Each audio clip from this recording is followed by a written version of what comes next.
Welcome back to ECE 340.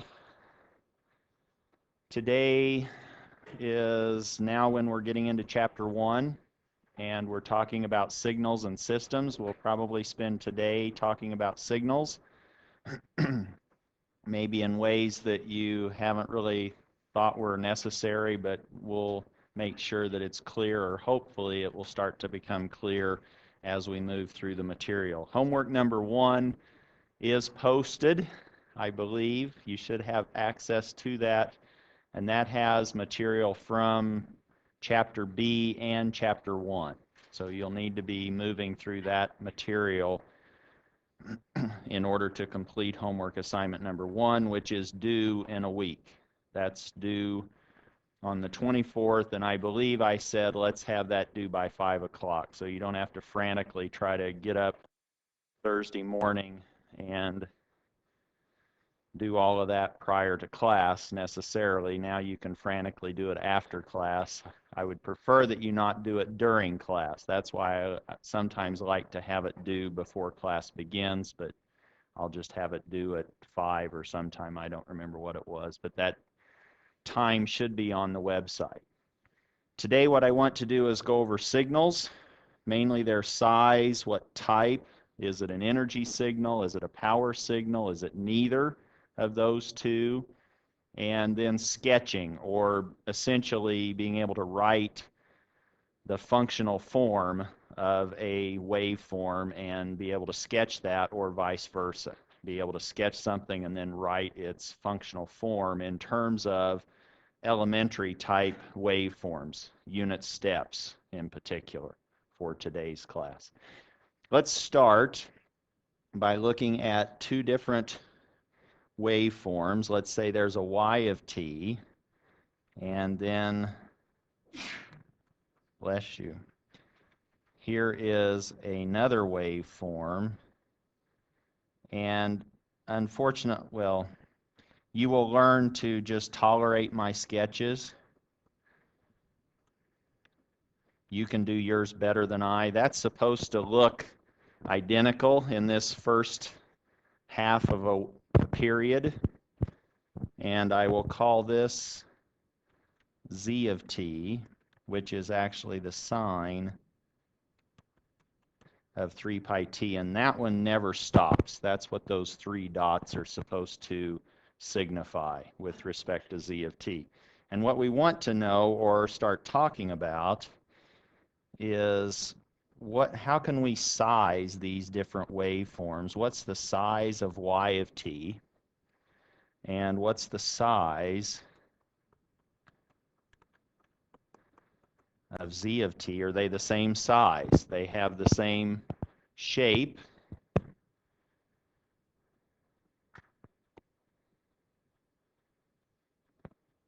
And are they any different? Do we just call them the same size? Are y of t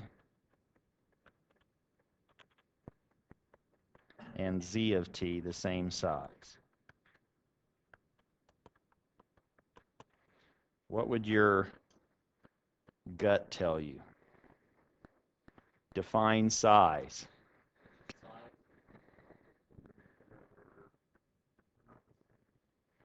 So these signals are maybe not, well, they have the same size in one interval of time, don't they? But maybe they're not the same type of signal. One is only non-zero over a finite time interval. This one has an infinite interval of support, meaning for all values of time t, z of t has some value. So there are actually two different types of signals. And that's the next question. Are y of t, which I've already answered, and z of t the same type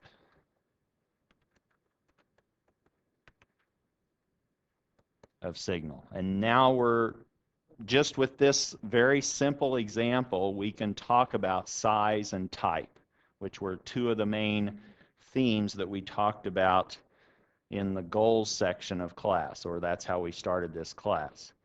And as I just commented, z of t, if you looked at that and where it's non-zero, z of t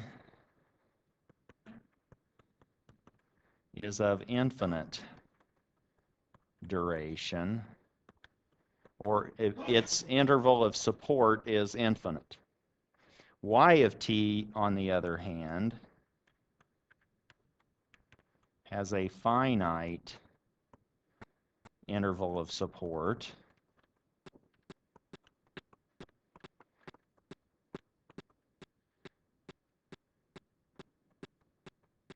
or duration. And it doesn't matter that y of t goes negative, or I'm sorry, z of t goes negative or positive. Where it's defined in terms of time is its interval of support. It just so happens that y of t is non-negative, but it could have been non-positive, and it could still have a finite interval of support. Now, what we want to do is start understanding how we can now distinguish between these. They look different, even though they look the same in certain regions. And so we want to be able to talk about their size and the type of those waveforms. First, let's note what we see about the two. We know that y of t is not equal to 0 only between 0 and what I'm calling t end. And I didn't explicitly define t end, I did it implicitly, didn't I? By giving you the waveform or the functional form of y. This little hump is supposed to be a half of a period. So if we could find the period of that waveform, then we could take half of that and we would know what t end or t sub end equals. So let's see if we can find the period of this waveform, sine of 3 pi t. And that's all based on a relationship you should know. If you don't, you will know, and you need to know by all during your career, right, until you graduate. Let's now look at finding t end. And we're going to do that by looking at the argument of the sine waveform. And in the argument of the sine waveform, we had 3 pi of t. That is then omega t, meaning now this is, we now know that omega is 3 pi. But we also know, or will know until we retire, that omega is 2 pi f, and f is 1 over the period. That functional relationship we need to keep track of or know, if we don't already know it, until you retire. Definitely throughout this course. I'm assuming you know that relationship. That now tells us then that we know what omega is, and that's this 3 pi, but that's also equal to 2 pi over cap t. And this now allows us to solve for cap t,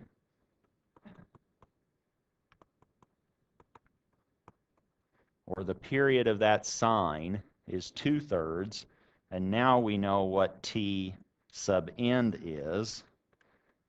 That was just 1/2 of a period. And now we know the duration of that waveform y of t. It's non-zero between 0 and 1/3.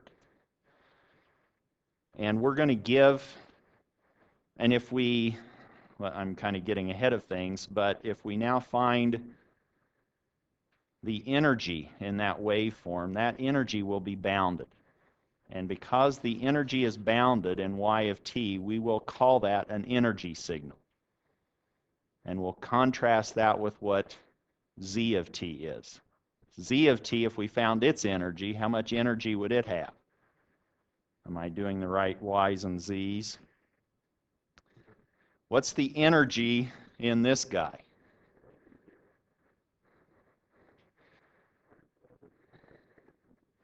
So what's energy? So let's assume that we have a 1 ohm resistor, and Z is the voltage dropped across that resistor, and I say, what's the energy consumed by that resistor? So it's Z squared over R, or I could say this is the current through that resistor, and it's I squared R, and let's say R is 1. So now we have I squared that we need to look at over all time. This has an unbounded energy, doesn't it? This is the integral of x squared, or, sorry, z squared. So that one has an infinite energy. This one does not. This one has a bounded energy. So let's call those that have bounded energy, energy signals. So y of t is an energy signal. That's the type of signal that it is. And the reason that we call it that is because y of t, if we compute its energy, we will find that it's bounded.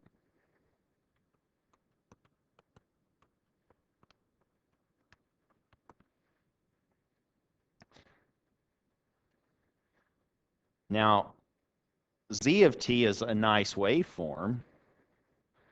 I'd hate to not be able to type it or call it something, and what we can do is talk about its power, can't we?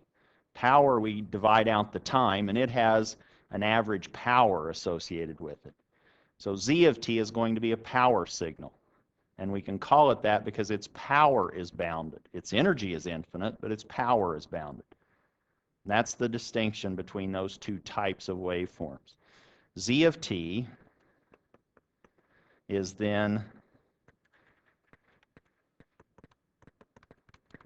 of finite power, and similarly to how we define the energy signal, now we will say that z of t then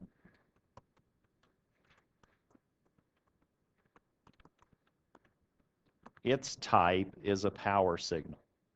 So now we've typed these two waveforms. We can compute the energy. If it's bounded, then that's an energy signal. We could compute the power. If that's bounded, oh, it's a power signal. If neither of those happen, then we can't type it as an energy or a power. If it had unbounded power, then we would say, oh, it's neither a power or an energy signal. But we can still talk about the size. Now that we have them typed, now we can start referring to or thinking about the size, and to obtain the size, we need to find the energy in the energy signal and the power in the power signal. We need the energy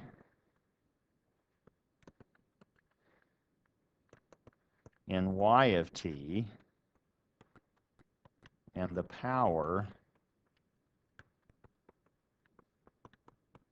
in z of t. And that's how we can then start talking about y and z. They look similar in a certain region. They're definitely not the same. Z is a power, y is an energy, and now we've got those categorized or classed. Now we can just find the power and energy in those waveforms. This class, now that you're juniors, we want to be able to work with more than just real things. We want to make them complicated. Actually, we want to deal with complex signals. So y could be not just a real quantity, it could be complex. And if that's the case, we still want to be able to talk about its energy or power. In general then, if y of t was complex,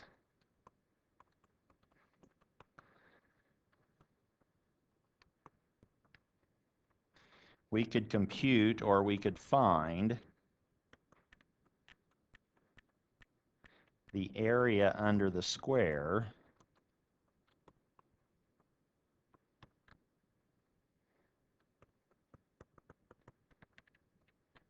of its absolute value. And that's how we'll then be able to talk about complex wave signals or real signals. We'll just look them all at the same by finding their absolute values, squaring that, and then integrating underneath that squared quantity. Here's then the energy in Y formulation. The energy E sub Y is the area for all time underneath the absolute value of Y squared dt. And if that's an energy signal, then that has to be bounded. If that quantity is not bounded, then it's not an energy signal. So you can say, okay, is this an energy or not? Compute this integral. Oh, it's not bounded, so it's not an energy signal. Cross that one off. That's not its type. In this case, it's going to be. So let's compute this energy for this particular example that we started with. We're integrating from minus infinity to positive infinity, but it's only non-zero from 0 to 1/3. We've just computed that. And the structure, or the functional form, was sine of 3 pi t. And now we have to integrate a sinusoid squared. Maybe not a big deal, especially if you have your calculator. I'm not going to turn on my calculator today. I'm tired of that thing spinning. But we could do it in the calculator, or you could. Does everyone have chapter B memorized? You could see section, whoops, getting ahead of myself. I'm so anxious to get there. You could go to section B7. Almost sounds like bingo, doesn't it? So B7. I don't think bingo has 7 rows, though, does it? A bingo card. Does anybody play bingo? Maybe you don't want to admit it. You don't have to raise your hands. Is there a B7? I don't remember. Anyway, that just sounded... Oh, maybe it's Battleship. There you go. So there's probably 7 rows on... I don't know where the B's are, whether they're columns or... It's background chapter, so... Oh, never mind. Let's go on. I'm already going to probably offend somebody, but with my next comment. But now what do we have? This now tells us that if you have the sine squared of x, that's 1/2 minus 1/2 cosine of 2x. Maybe I've forgotten how to integrate a sinusoid squared, but I can integrate cosine without the square. And this is a way to convert then between a squared trigonometric waveform, in this case a sine wave, and something that's not squared. And maybe you'd have that memorized from trigonometry. I, a lot of times, for whatever reason, memorized cosine.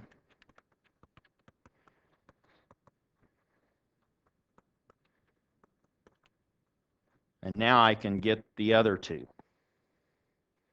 Or I'm sorry, I can get the other one from this one if I need it. Why? Because I remember a joke that I heard on reality TV. Have I already told you that, the MIT joke?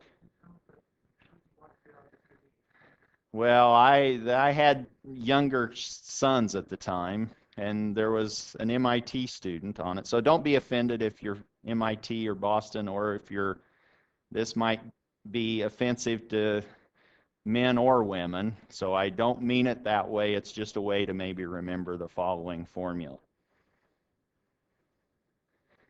So it comes to us from a student that was at MIT, and so here's the joke. he walks up to a female student and he looks at her and he goes, "You must be sine squared." And she kind of stares back at him and goes, "What?" He goes, "Well, you've got to be sine squared because I'm cosine squared and together we're one." All right. Well, all of that was the build-up to just show you that if you add these two, the cosine pieces cancel and you're left with one. So don't forget this one either. Now you'll remember the MIT joke that sine squared of x plus cosine squared of x is equal to 1. You probably already knew that. You just hadn't tagged it to this particular joke. Okay? All right. Oh, since we're kind of chasing rabbits, let's do something else. Maybe you are lost on a desert island and you can't remember for the life of you sine squared or cosine squared's formula. But you can remember Euler. You can remember the Euler formula for the sine. And maybe you remember that for the cosine, but let's just assume that you remember it for the sine. What is Euler's formula for the sine? This is also probably in Chapter B. Isn't this a combination of complex exponentials? E to the jx minus e to the minus jx over 2j, right? So this is now e to the jx minus e to the minus jx over 2j. Well, now we can use that to figure out the formula for the product of two sine waves. I can say here's the sine of an angle A, and here's the sine of an angle B, and I'm going to multiply those two together, and I can remember my algebra. Once I've got Euler, this is now e to the JA minus e to the minus JA all over 2j, and this is now e to the JB minus e to the minus JB all over 2j. Now, if you want to make your middle school math teacher happy, you'll remember how to form this product, right? Did you learn it as FOIL? I sure didn't, but that's what everybody says. Oh, that's FOIL. What? First, outer, inner, last, something to form that product. I just form it. I don't FOIL, but you FOIL around. So here, let's now multiply this out. So the first would be e to the JA times e to the JB. That's the F in FOIL, as I understand it. Then we have the outer, which is e to the JA, that's the outer, and e to the minus JB, and that had a minus sign. Hopefully I'm faithfully reproducing FOIL. Then we do the inner, which is minus e to the minus JA, e to the JB. And then we do the last two terms, and my paper is infinitely wide. I can keep expanding my paper. I'm sorry, you can't maybe. But then this is a minus, e to the minus JA, e to the minus JB.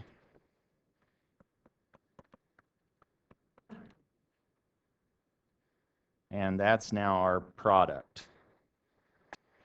But if we clean that up a little bit, we can actually put that back into an expression that looks like some sines and cosines, possibly. Let's now use what we know about exponents, and we have e to the j a plus b. That's the very first piece. And then if I take that very last piece, I have plus e to the minus j a plus b. I've now accounted for those two. I can now say, well, the other two have a minus sign, and I have e to the j a minus b. That's that one. And I have a plus e to the minus j a minus b, and that's that one.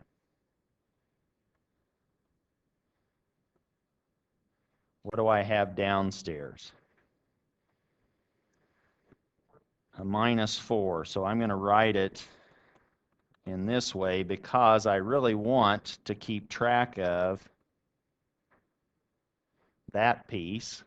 That should look like the cosine of the sum of A and B. And this piece looks like the cosine of A minus B. And I simply have to keep track of this minus sign. So there's a minus and a minus, and I have a leftover 2, so that's giving me a 1/2 cosine of A minus B. So that I now have this is equal to, whoops,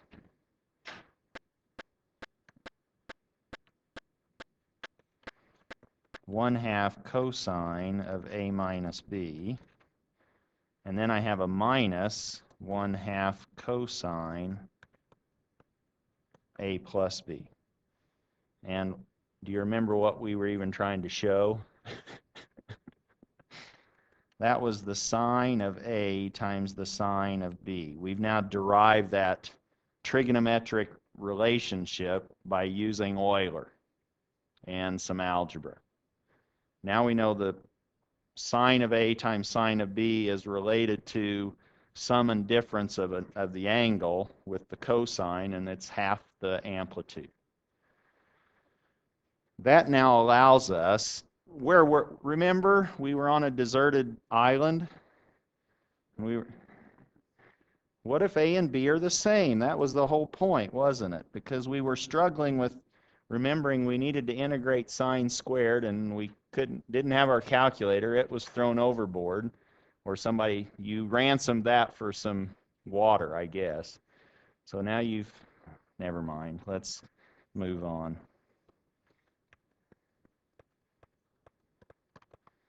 Must be Thursday. So we have sine x, which is what we needed, sine squared of x.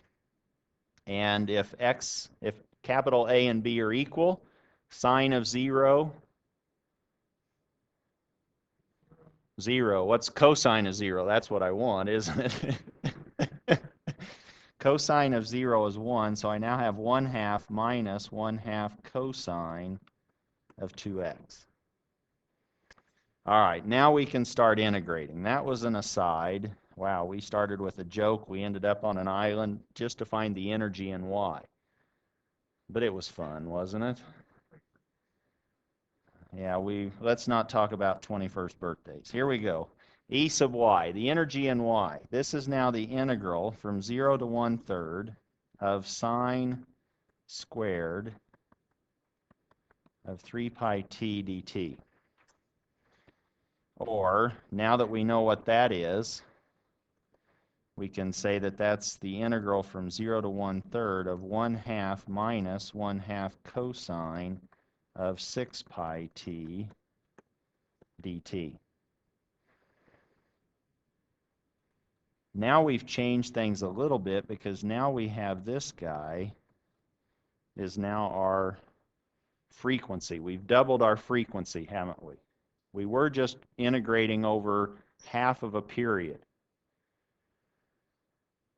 Now we've doubled our frequency, and what has that allowed us to do? Or what does that mean for us? Now omega sub x is 6 pi, but we've already said that that's the same as 2 pi over t sub x.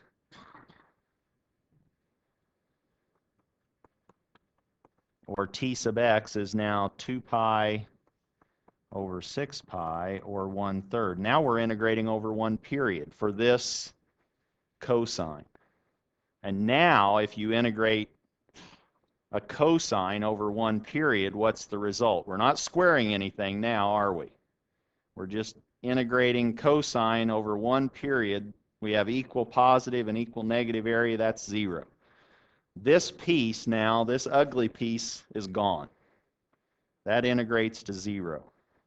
This is not gone, but its integral is. Is that okay? I'm kind of abusing maybe the terminology. Now because we've basically said, oh, we're just doing this, where this is now 1/3, and we have the equal amount if I had sketched it properly. That's what we've shown, or derived, or come to that conclusion. That now allows us to say that the energy in Y is only made up of that very first piece. And the reason I went through all of that is because I can actually integrate a constant. Okay, yes, now I can integrate this guy. That one I remember, and I haven't yet retired. I'm sure you're wishing, but I haven't yet, okay? This is now 1/2 t, or we now have 1/6, and this is a generic energy. We don't really know what Y represents, but if you wanted to think of it, you could say, oh, it's the current through a 1 ohm resistor. Then that looks like an energy that you're summing or finding. So the energy in that Y of t is 1/6 of a joule, let's say. Questions on that? Let's now look at the power piece.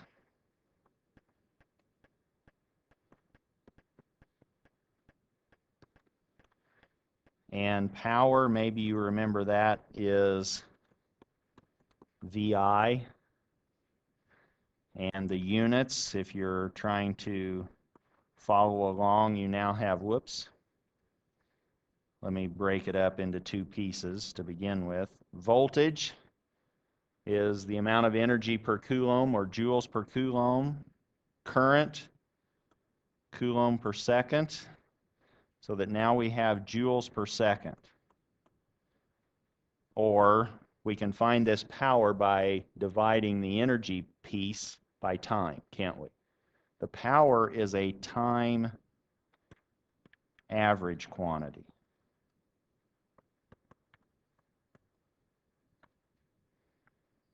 And we want to find the power in signals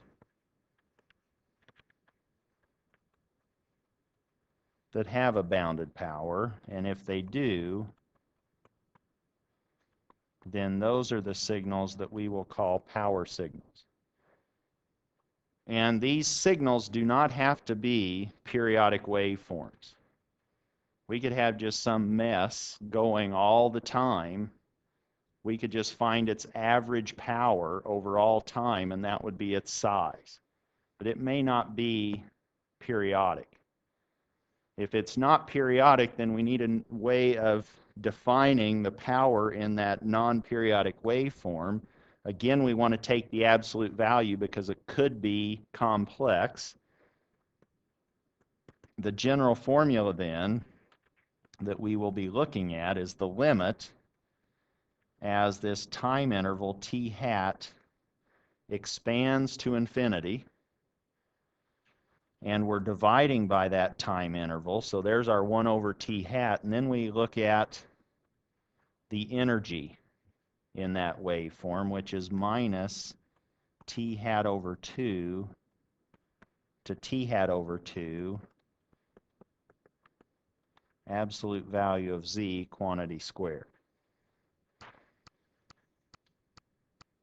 Where this z of t is not necessarily periodic, and we're simply averaging over time. I won't be able to draw something like that, but you might have, that's supposed to be a function. This is now z of t, and what we're doing is we are looking at this t hat over 2, and here's a minus t hat over 2, and so this total distance, which we're dividing by, is the t hat, and we're letting that go all the way to infinity, and finding the average behavior of that z squared. Is that clear? Yes, sir.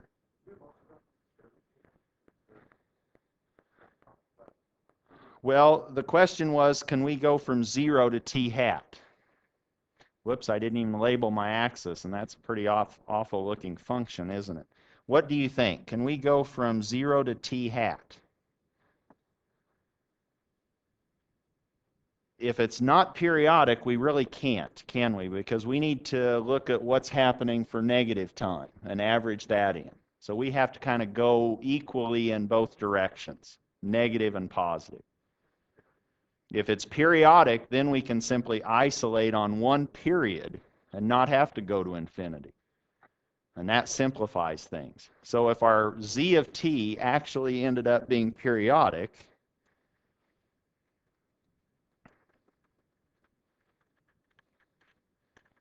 for a periodic, let's say, signal, then we can simplify this formula. Then p sub z, we don't have to worry about this limit. We simply divide by the period, which I'm calling t sub z, and we integrate over whatever period of time is convenient. That could be 0 to t sub z, that could be minus t sub z over 2 to plus t sub z over 2. It's whatever one period interval is the easiest for you to perform that expression on, or that integral on.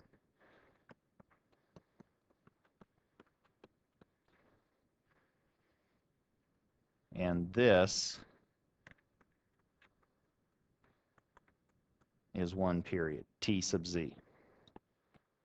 Does that help answer that? So if you do have a periodic waveform z, yes, you could integrate from 0 up to t sub z. Or you could integrate from t sub z to 2t sub z. As long as you just confine that to one period, if you're dividing by the one period. You don't have to go to infinity. But in general, if it's not periodic, then you need to look at everything, and for that reason you have to go negative and positive, and that's why we split it and go t sub hat over 2 to minus t hat over 2, and just let that go. How do you find the t hat for non-periodic signals? You really don't, do you? You just let it go. You just look at all time. So in reality, then, you might have to hope that that keeps happening the same way, and you just look at a big piece of time and say, okay, here's what it is for now, and oh, I checked it on another segment with that same time interval, and it was the same average power. That's what I'm going to say is its average power, even though it's not periodic. Let's look at this one that we had. Our example that we had played with before, introduced, what was its period?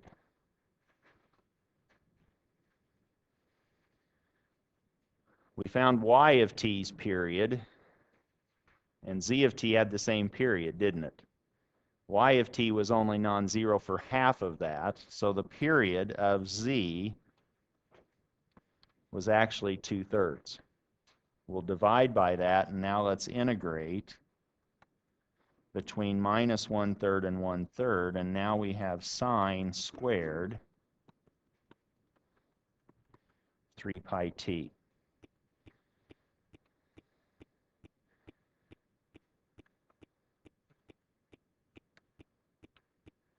Now, we don't have to go to a deserted island. We don't have to tell a joke. We can now just compute this power. So the p sub z is now 3 over 2, integral from minus 1/3 to 1/3, but I can still replace that sine squared with what I know it looks like in terms of cosine. That's 1/2 minus 1/2 cosine of 2 times the original, so we have 6 pi t dt. Now we're integrating over 2 periods, aren't we? But that's the same as integrating over any integer number of periods, and that will be 0. And I'll maybe abuse the notation, but I will just say that that causes that piece to go to 0. You know that that means I'm actually integrating that. That function is not 0, but integrated from minus 1/3 to 1/3, that will be 0. We are now left with the power expression being 3/2, 1/2 t, evaluated at the lower and upper limits.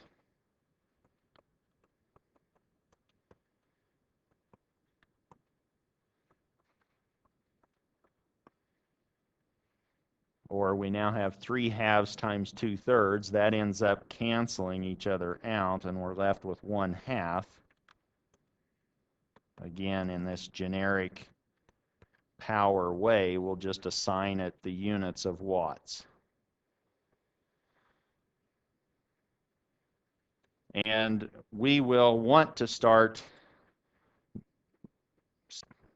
simplifying the effort in this process. The power of Z was 1/2 of a watt. And remember what Z of t looked like.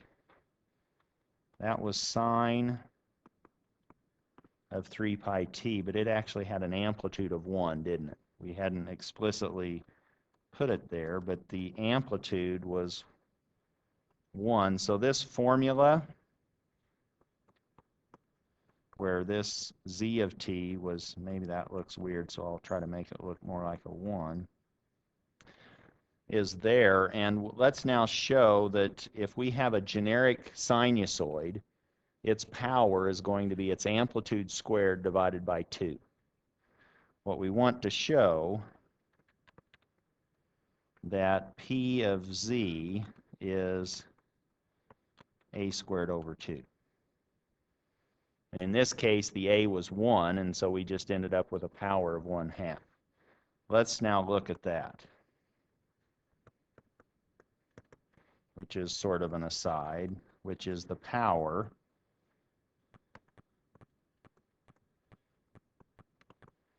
in a generic sine or cosine.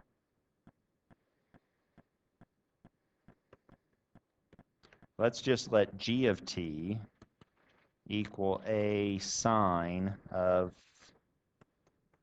let's say, x of t for all time. And x is just some fixed value. The power in g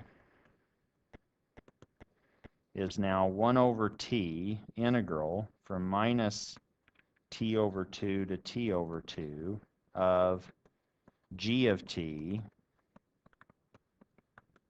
squared. So here I'm using the fact that t is the period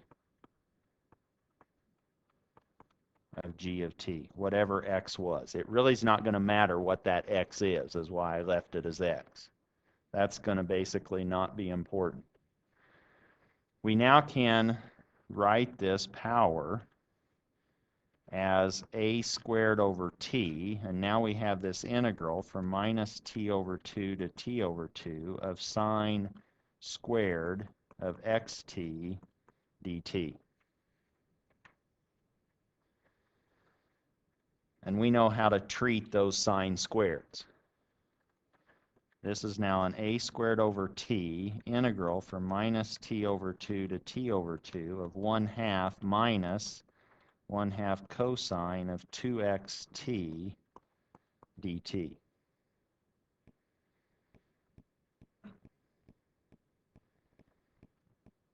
Now what do we know?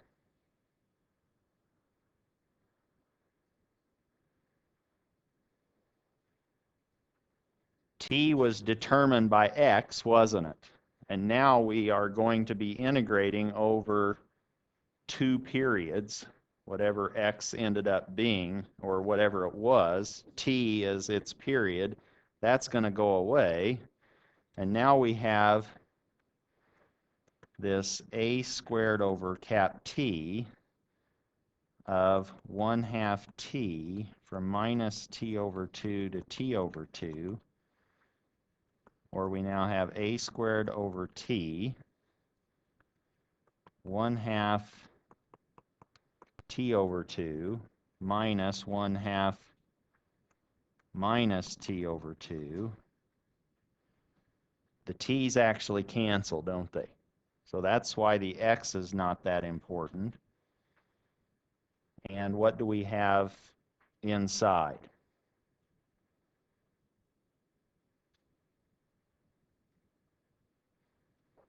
We now have 1/2, don't we? We have 1/4 plus 1/4 is what ends up happening. Or we now have a squared over 2, and that's the power in g, and I think that's talked about in chapter 1, or part A of example 1.2, or its equation 1.4a.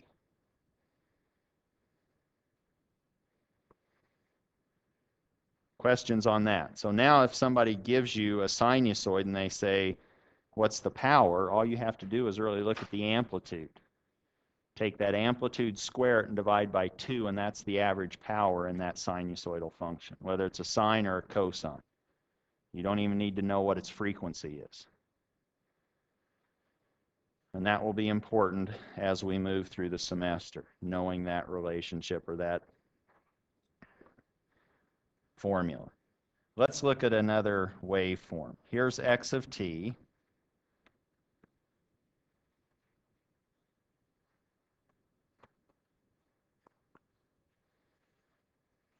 This is a quiz. It's only a quiz. For the next 60 seconds, sorry, that's a test, isn't it? A.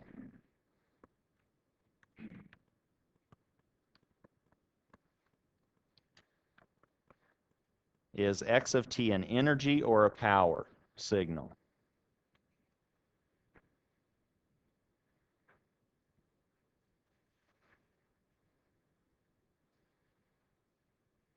Any questions on what that is? Is everybody comfortable with what it is? What is it? Energy. So that's an energy signal. So if it's energy, now what's its size?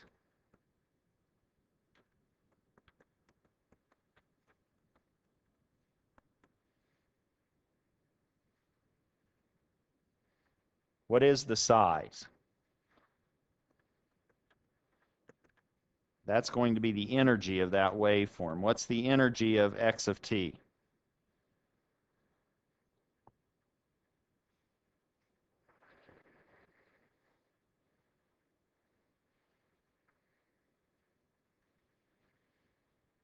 And here you don't even have to pull out your integration, do you? As long as you remember what's inside the integral. If we're doing the energy, we need to square it, don't we? And it actually, and I put in a little bit of a twist, I didn't make it an amplitude of 1. If I'd made it an amplitude of 1, then you'd get confused, maybe. Because then you'd say, well, it's just the area under that waveform. You square that waveform, and then you compute the area under that waveform. Is that clear? In this case, you square that, and it's easy to functionally square that. Everything just jumps up to 4. And now we have something that's a pulse of width 2 that's of height 4, and we need to integrate the area under that. That's just the area of a rectangle. 2 times 4, right? Or the energy here of x of t is now 8 joules. And that would be the size of that signal. What if I gave you another signal? Let's call it C.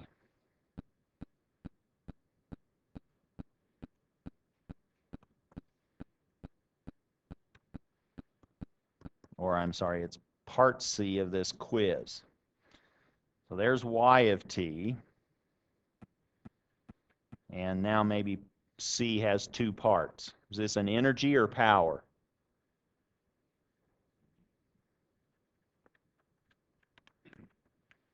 And what's its energy? What's the size of y of t?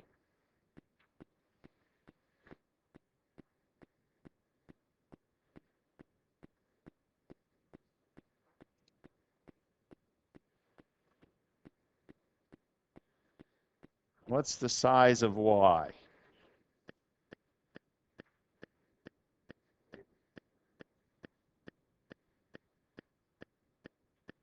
So we have a triangle for y of t. But then what happens? We need to square y, right? Now what the straightforward way, or the brute force way to do this, is to find the functional expression that that waveform has when it's non-zero. What's the slope? It's 1, isn't it? And now you'd have to worry about its intercept, so that could be t minus 2, if I'm doing that right. And then you square that. Well, that's kind of ugly. But the energy, why don't we just translate the origin? The energy in this waveform is exactly the same as the energy in one that's centered right at 0. So let's just find the energy in that one. Is that clear? So the energy in y, we could simply compute by saying, okay, here's the energy in y. That's the integral from 0 to 2. We know it has a non-zero interval of support of 2. If we slide that time axis, and we want to be able to slide things a lot in this class and get comfortable with that. If we now slide that, we could just say that that had a slope of 1, so it's t. We square it, dt. Now we have the integral of t squared. And I can even do polynomial integration, which ends up being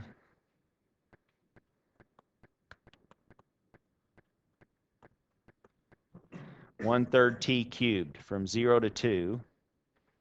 We cubed 2, that's 8. Is that the energy that you found when I asked what's the energy in y? You kind of need to step back and then say, wait. Is that right? Before you just jump in and find the area of that triangle. That was too easy, wasn't it? And maybe you didn't end up with 8/3. That's a good well, I shifted that over and I made it a functional form of t, etc. All right, now let's look at, now you know about signals, what types, energy, power, or neither. You know how to find the size of those waveforms. Let's now talk about sketching waveforms. And what we want to be able to do is sketch waveforms in terms of elementary waveforms. And this will be important because actually we want to be able to sketch not only in the time domain but the frequency domain. We may want to be sketching in the frequency domain. That's a Bode plot, isn't it?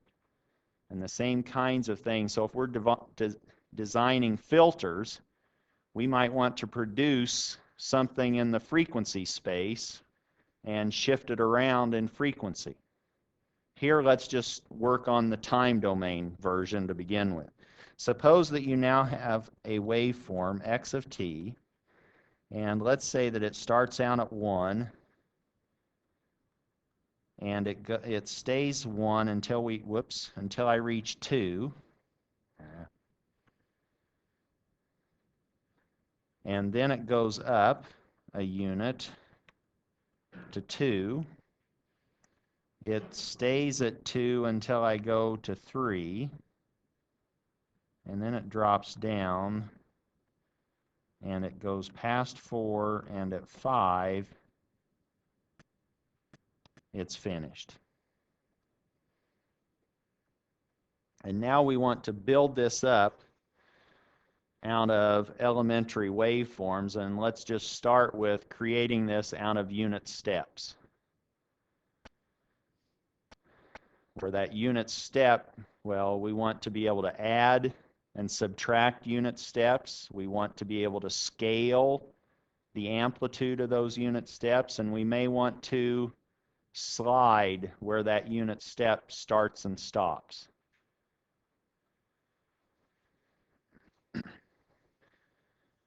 How are we going to start this process? Add a unit step starting at 0 or 1. Okay. So I stopped. Everybody get that? I just want to start. I want to start, and the start is, well, this looks like a unit step. If I covered up that other, and I could cover it up here, but that wouldn't do any good, would it? So I could cover it up on my screen, but you wouldn't see that. So now just assume that I've covered this up, and I said model or give me an expression that describes what this waveform x of t looks like initially. And you would say, well, that just looks like a unit step. Yes? It's 1. All right, so that's the unit step. We now have this unit step.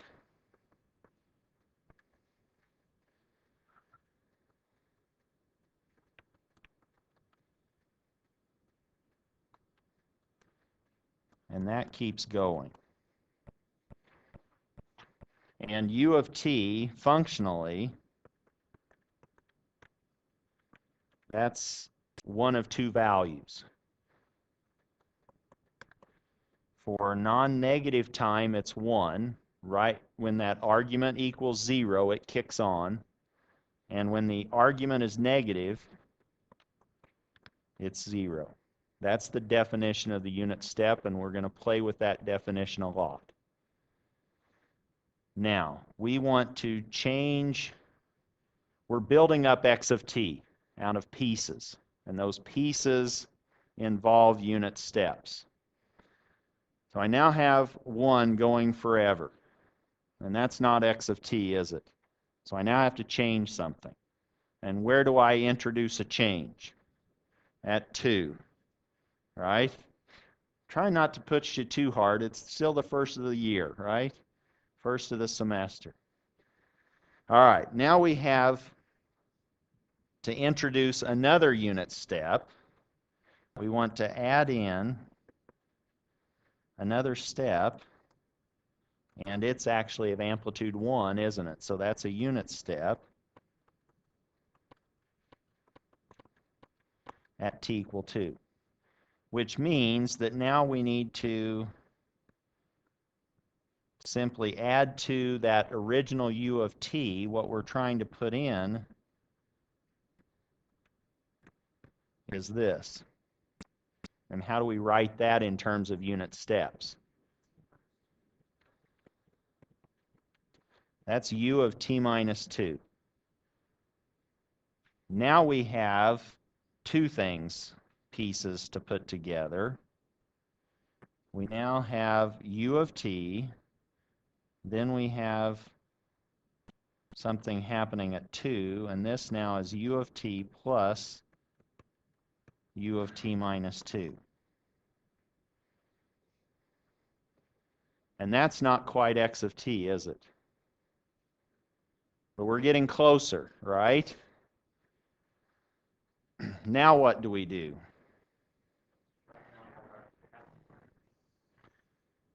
Now I have to go back and remind myself where we were at. We now are up here at 2, and we're going forever with u of t plus u of t minus 2. What do we do? Drop it down, don't we? So we have to subtract, and we only have to subtract half of a unit step. And where does that occur? At 3. So now that's u of t minus 3 scaled by minus 1/2. What we want to do now is we want to change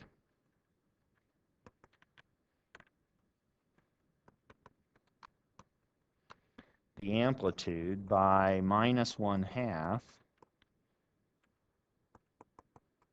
at t equal 3. And if we simply sketched that piece, now what we have is we have something over here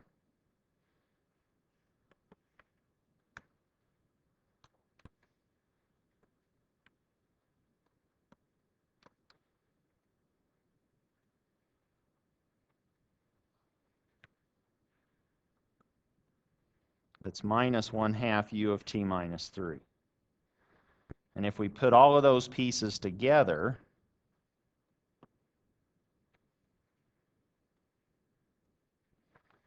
we have our u of t piece, we have our u of t minus 2 piece, then we have our minus 1/2 u of t minus 3 piece.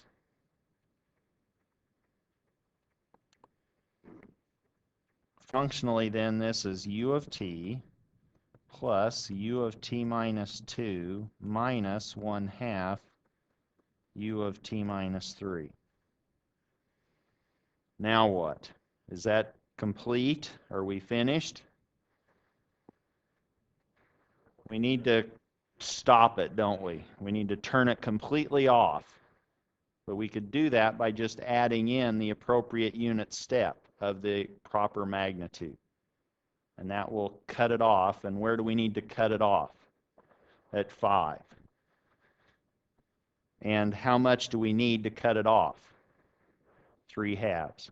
So now we have x of t built up from fundamental waveforms u of t. X of t is now u of t plus u of t minus 2 minus 1/2 u of t minus 3 minus 3/2 u of t minus 5. Or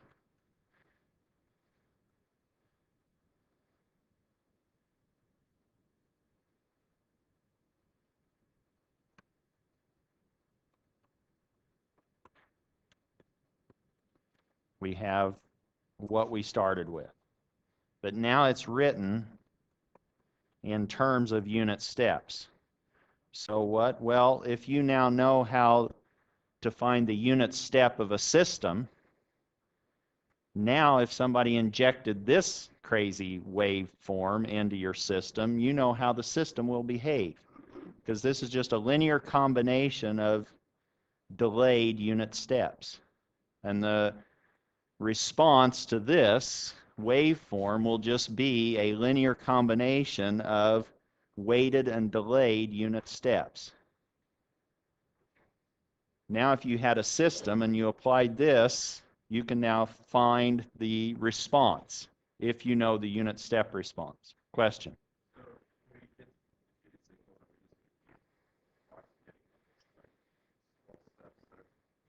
You can. So the question was, if we really had a complicated waveform, one way to approximate that would be to just build it up with little rectangular pieces, wouldn't it?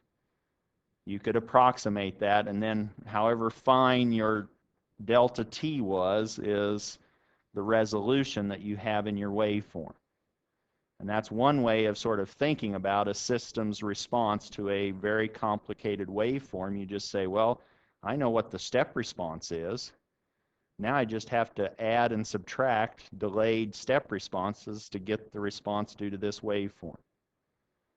Yes, sir.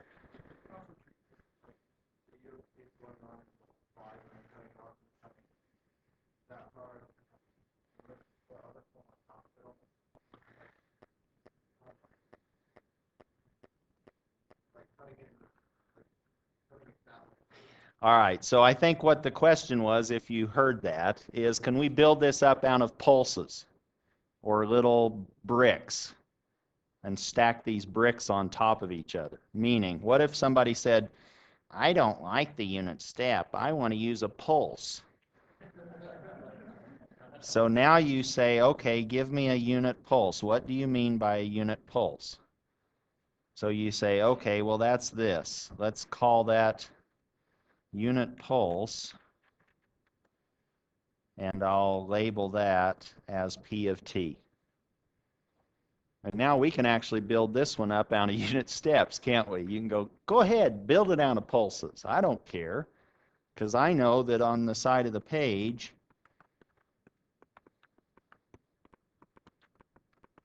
that's just a combination of unit steps, right?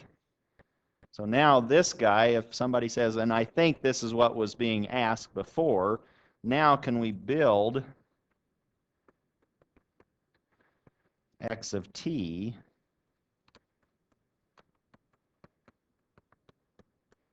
from pi's, from pulses? Meaning, we now had another way of thinking about this x of t. Here's our x of t, and what we will do is we'll build it up out of, let's say, 3 different pieces. One piece, let's say, is a pulse of width 5, starting at 0. Then we add another piece, whoops, so we add another piece at 2, and that's actually just a unit pulse. So this was 2 and this was 3. Here's 1, here's 4, and then we add another little brick right there. And now we have x of t built up of Legos. Instead of unit steps, we now have them built up out of pulses. If we called this b of t, let's call this c of t, and let's call this d of t. Now x of t is b of t plus c of t plus d of t. Yes?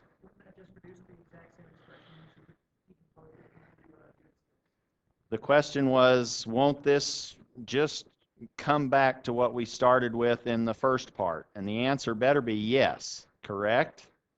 It better give us exactly the same expression in terms of unit steps if we re-expressed these B's, C's, and D's in terms of unit steps.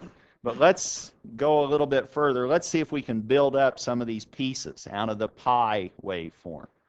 For example, how do we create B of t?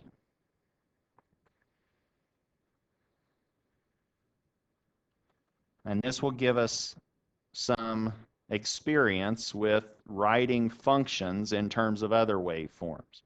What is B of t functionally in terms of pi? How is this pulse of amplitude 1 of width 5, how is that related to pi of t?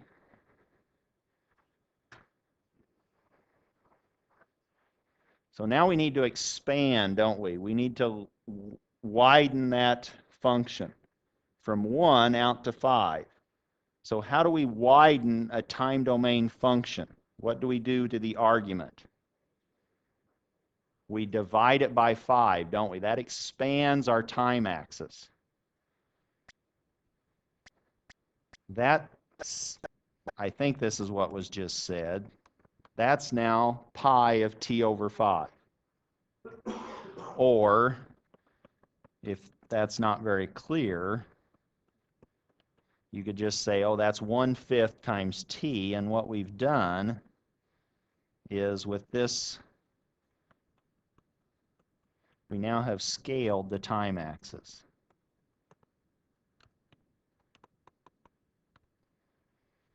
And does that make sense? What is pi of 1/5 t from the definition of pi of t?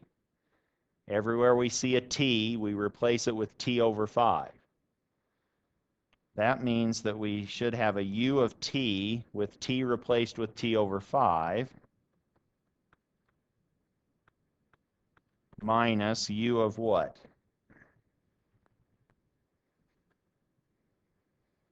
We had u of t minus 1. We replaced t with t over 5. That's looking kind of weird. Is this correct?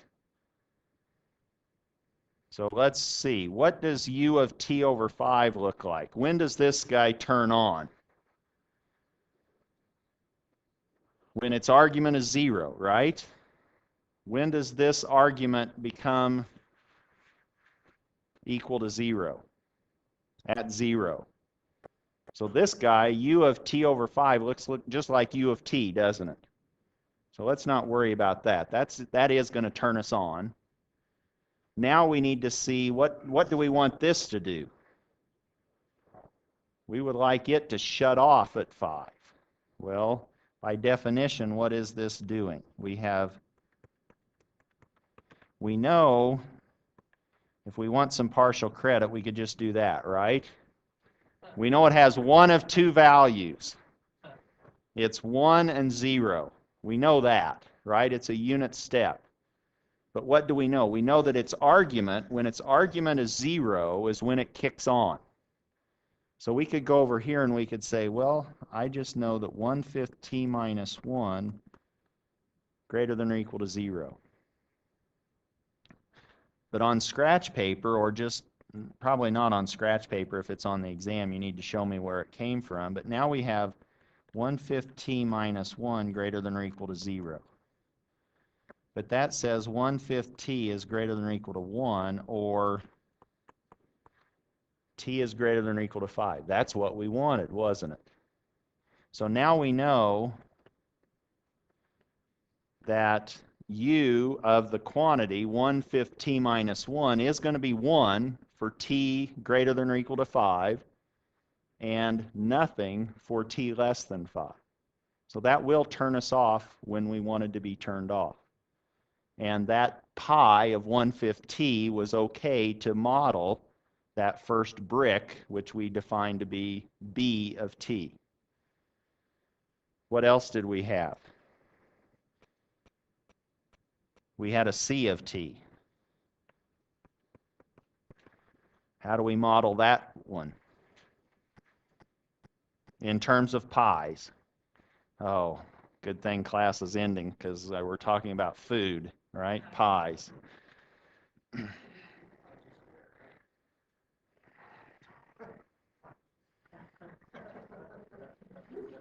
Hopefully you didn't hear that, okay? That's destroying my concept of a pie.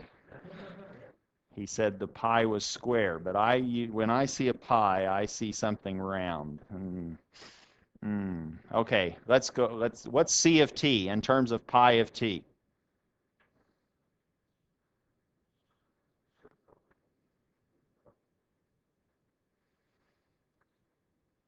Do we need to worry about it being moved up?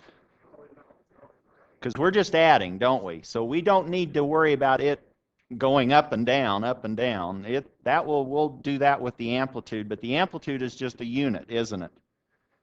That just looks like pi of t simply shifted by 2. So this should be, c of t should be pi of t minus 2. I'll let you look at that on your own, but let's see what d of t is. This one's a little more interesting, isn't it? What is it going to be? How wide is it? 2. How high is it? 1/2. So we have to scale the amplitude by 1/2. We have to widen it by 2. And then what else? We have to shift it. And how far do we shift it? By 3. So now here is a homework assignment, sort of. Let's say that d of t, there's the amplitude. Here's pi. And then we scaled it by 2. and we shifted the time. So we took t over 2 to widen it, and then we replaced t with a shifted version. And we could now look and see, oh, we have plenty of time. Let's see what this looks like. Let's just look at pi of t minus 3 over 2. In terms of unit steps, that's u of t minus 3 over 2. Right?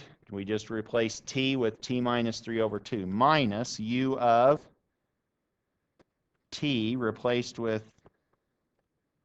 t minus 3 over 2 minus 1. This is now, what does this look like? What did this do to us? It just widens it, but for the unit step, that doesn't really do anything. When does this first one turn on? When its argument is 3, right? Now, when does this one turn on? Let's put all of this over the same common denominator of 2, and we have t minus 3 minus 2. When does that one turn on? 5, so we're subtracting it. Does everybody see that? So this is going to be what we do. And that's another way of modeling x of t. This now becomes, effectively, u of t minus 3 minus u of t minus 5, through with some algebra. And we'll pick up somewhere on Tuesday. But convince yourself that that's correct.